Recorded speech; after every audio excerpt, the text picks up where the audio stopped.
E ci vediamo il famoso Surface oggi.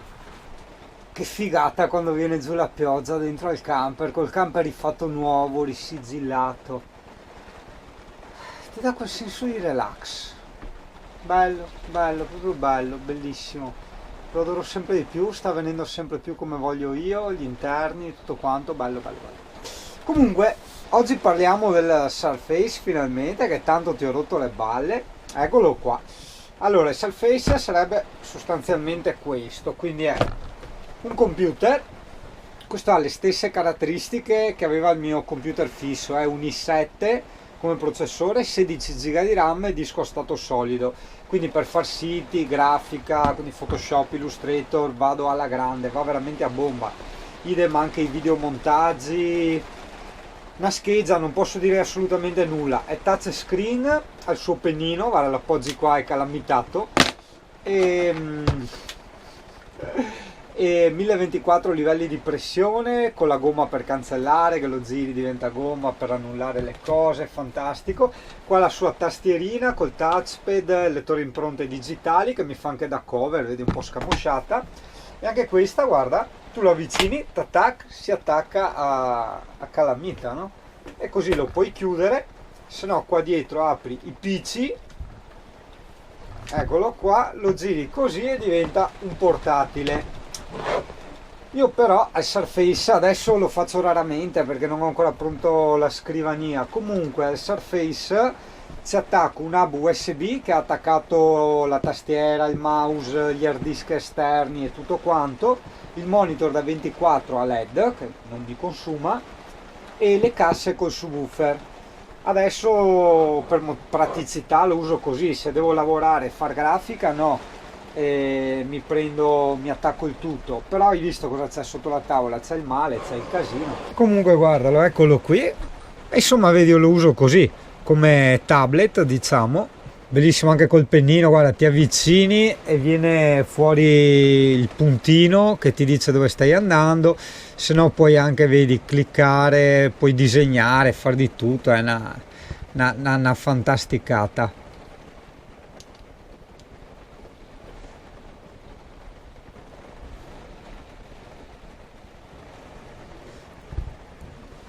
Che altro dire? Ma non sono abituato a fare le recensioni dell'hardware.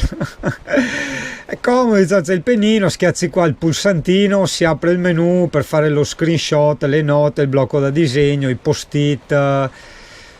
Comunque la cosa che mi interessava di più a me di questo Surface era primo la potenza. Questo è un i7, 16 giga di RAM e il disco a stato solido come dicevo prima, quindi va a bomba come il computer che avevo. La batteria, questo non dura 9 ore, essendo la versione al top questo ti dura diciamo 3 ore alla fine, bene o male. E il fatto che essendo un 12 pollici te lo puoi portare via. Già la risoluzione di questo monitor è una cosa mostruosa, di quei dettagli, cioè ti vedi le fotografie, adesso non ne ho neanche qua, o comunque i video te li vedi, guarda, ti faccio vedere i video in anteprima, uno a caso, vediamo che video salta fuori. Beh, bisogna anche cliccarlo però per aprirlo, guarda che roba, è una roba mostruosa come dettagli, veramente è una roba incredibile. Infatti non so se i film guardarmeli qua o attaccarmi quel famoso monitor da 24 in camera, perché la qualità qua è decisamente superiore, il volume è anche bello alto, tieni conto che in parte a letto insomma ce l'hai vicino, quindi non è piccolo, c'è un 12 pollici, può sembrarti piccolo per guardare il film, ma se ce l'hai a 30-40 cm di distanza va bene, soprattutto col buio vai alla grande, no? E altra cosa, te lo porti via, cioè piccolino, io me lo chiudo, mi porto via solo questo che è la parte più costosa, mi costa come metà camper questo giocattolino qua, me lo metto in zaino, c'è il suo scompartimento con l'imbottitura, quindi è molto protetto, mi porto via il cane e per il motore ovviamente devo decidere, lì sai, ti dicevo, devo decidere di far fare un sistema che mi blocchi la pompa della benzina. Adesso non si sa perché mi dicevano ma forse il tuo modello è vecchio, hai la pompa della benzina meccanica, comunque qualcosa tipo una chiavetta molto nascosta, che comunque la chiavetta me la porto via che stacca proprio completamente la benzina, la possibilità di far contatto, di accendere il motore, quindi il ladro entra e non può fare un cazzo, non ruba un cazzo. Alla fine cosa mi può rubare? Il monitor, ma il monitor all'epoca costava 200 euro nuovo, quindi sì, insomma, chiaro che ti dispiace se te lo rubano, però cosa vuoi che ti rubino? E per gli hard disk, siccome ho già poretti, c'era una coppia di full timer che avevano tutta la loro vita dentro sti dischi fissi e sono entrati i ladri e glieli hanno rubati. Il disco fisso non costa niente, c'è un disco enorme, ti costa 80 euro, cioè niente, insomma, costa molto poco, no, in proporzione. Però il valore è sentimentale e pratico, cioè dentro c'hai delle cose che possono essere molto importanti. Quindi io vedrò di metterlo qua sotto a testa in giù con un sistema, con delle placche magari di metallo avvitate, che se entra il ladro dice non vale la pena, cioè il tempo che impiego a staccare tutta sta roba non vale assolutamente la pena del costo dell'hard disk, vado a cercare di rubare qualcos'altro. E qualcos'altro da rubare qua non c'è un cazzo, c'è solo quel monitor lì. Che cosa vuoi rubare? La tastiera, il mouse, il cuscino? Che cazzo mi rubi? La roba da vestire, cioè vedi, è bello, dopo puoi andare via a cuor leggero, no? Cioè l'unico rischio è che ti spaccano il vetro, quindi il costo del vetro o il costo della porta e quel monitor, basta insomma. Io quando ho via Surface, cane e il camper che non lo puoi accendere vado via tranquillo, ma io non voglio antifurti, GPS, allarmi, telecamere, non mi interessa, non mi interessa niente. A me interessa che il camper sia completamente morto e che nessuno possa riavvivarlo in qualche maniera, cioè fare un sistema che scolleghi proprio completamente il camper e inibisca al ladro la possibilità di accenderlo in nessun modo proprio, anche perché una volta che uno è dentro, che entra dentro la cabina, tira la levetta e può aprire il cofano motore, quindi quella roba lì ne parlerò con calma. Adesso so tante spese, diciamo, sto facendo tutto a rate, ho altre priorità, però con calma, con elettrauti e meccanici ci parlerò e voglio fare sta roba. Adesso non so se qualcuno che ha un camper vecchio e scalozzo come il mio l'ha già fatto, o se magari mi raccontate. Io ho un Ducato del 91, quindi attenzione, se uno ha un camper nuovo magari lì ci sono delle centraline diverse e può cambiare, io non lo so, dalla mia ignoranza dico non lo so. Magari un camper, essendo più vecchio, non c'è più tutta quella parte elettronica che ti consente di montare ste robe, ma c'hai una parte più meccanica, quindi boh, se qualcuno ha un Ducato del 91 e mi spiega come ha fatto, lasciando perdere i piantoni di sterzo che ho sentito dire che li hanno tolti, e quindi cioè io voglio una cosa proprio sicura al 100%, anche se c'è da pagare 400-500 euro non me ne frega niente, cioè piuttosto di farmi inculare il camper, capisci? Preferisco spendere tanti soldi ma avere proprio questo sistema, cioè il sistema che il camper quando vado via io è morto, è proprio morto, così lo voglio. Comunque, postazione provvisoria per lavorare, intanto per fare i video.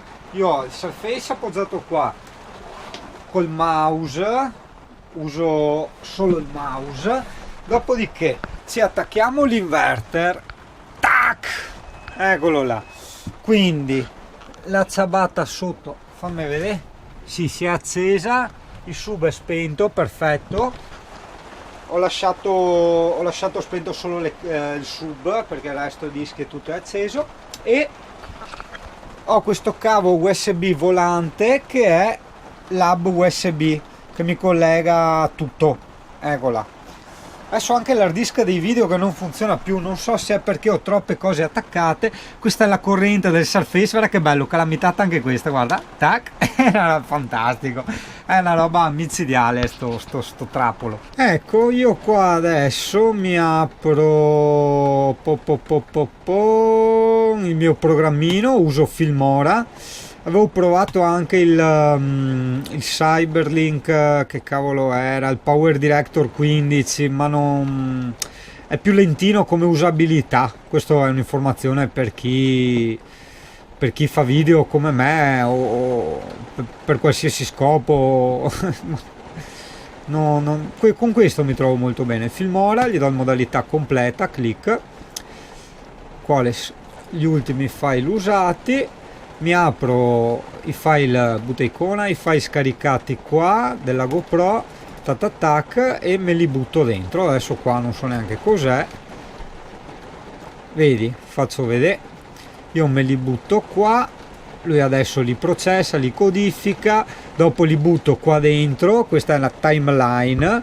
Cosa succede? Io poi qua metto l'immagine di introduzione che la faccio con Photoshop, poi ci sono gli effetti, transizioni che metto, il testo credito per fare il loghetto, le puntine del mondo, e taglio ovviamente tutti gli spezzoni, taglio via le parti morte piuttosto che le parti noiose o che ne so io, e va avanti qua sotto metto la musica, regolo il volume, dove metterla, dove non metterla. Quando ho finito gli do esporta, lo comprimo con un altro programma se è troppo grande e lo carico su YouTube, basta, via. E come tempi dipende, cioè può volerci 5 minuti come anche un'oretta, diciamo, dipende da come lo vuoi fare. Cioè se hai tanti spezzoni che cambi le riprese qua e là, vuoi tagliare tanto le parti morte, allora devi star là a mirare giusto, hai capito dove inizi a parlare, eccetera.